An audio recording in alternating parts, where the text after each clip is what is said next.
আসসালামু আলাইকুম। এই যে দুপুরবেলা মেয়ে যে দোকান পাশে আমাদের দোকান থেকে একটা আইসক্রিম নিয়ে আসছে, ভ্যানিলা আইসক্রিম। এই আইসক্রিমটা আমার ছেলে মেয়েদের অনেক ফেভারিট। তাই এই আইসক্রিমটা যত ঈদ লাগে আমাদের ঘরে 5-6টা আইসক্রিম খাওয়া লাগে। প্রতিদিন একটা করে আইসক্রিম আনে আমার বাচ্চারা। তাই যে দোকান থেকে আইসক্রিমটা নিয়ে আইছে দুপুরবেলা যায়। এই যে আইসক্রিমটা এখন খাবো আমরা। একটা বরফ তো রে। দুপুরবেলা ভাত খেতে বসলাম লতি দিয়া। এই যেগুলো কি মাছ আমি জানি না, নদীর মাছ, এগুলো দিয়ে রান্না করছি। আর গরুর মাংস আছে, গরুর মাংস খাইতে ইচ্ছা করে না আমার ছেলে মেয়েরা, খায় না গরুর মাংস। ঈদের পরে ওরাও তৃপ্তি হয়ে গেছে গিয়া, তাই একটু গরম লতি দিয়ে এই মাছ দিয়ে রান্না করছি। অনেক সুস্বাদু লাগলো খেতে, খুব মজা লাগলো ভাতটা খেতে।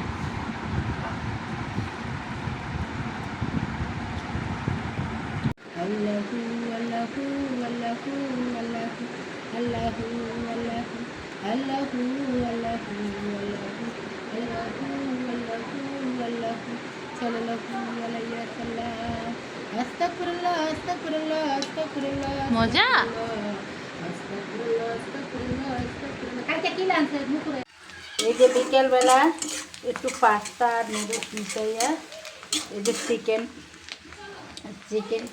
চিকেনগুলা দিয়ে এখন রান্না করব। আমার ছেলে মেয়ে আর আমার বোনের ছেলে খাবে। ও এগুলা ওদের অনেক ফেভারিট খাবার। তাই এখন একটু জিরা বাটা আর একটু আদা বাটা, যে চিকেনগুলো ধুয়ে রাখলাম, এখন চিকেনগুলো তেলের ভিতরে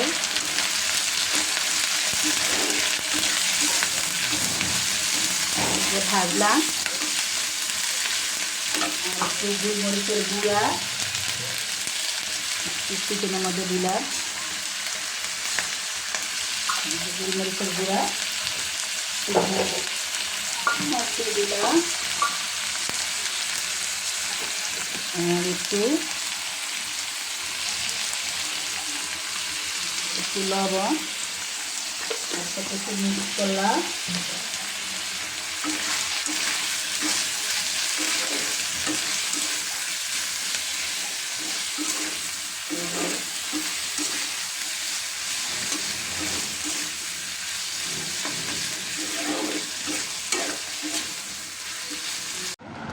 এই তো বিকালবেলা আজকে পাস্তা রান্না করা হয়েছে নুডলসের সাথে। সেই নুডলসটা এখন আমরা খাচ্ছি। দেখুন কালারটা কত সুন্দর হয়েছে।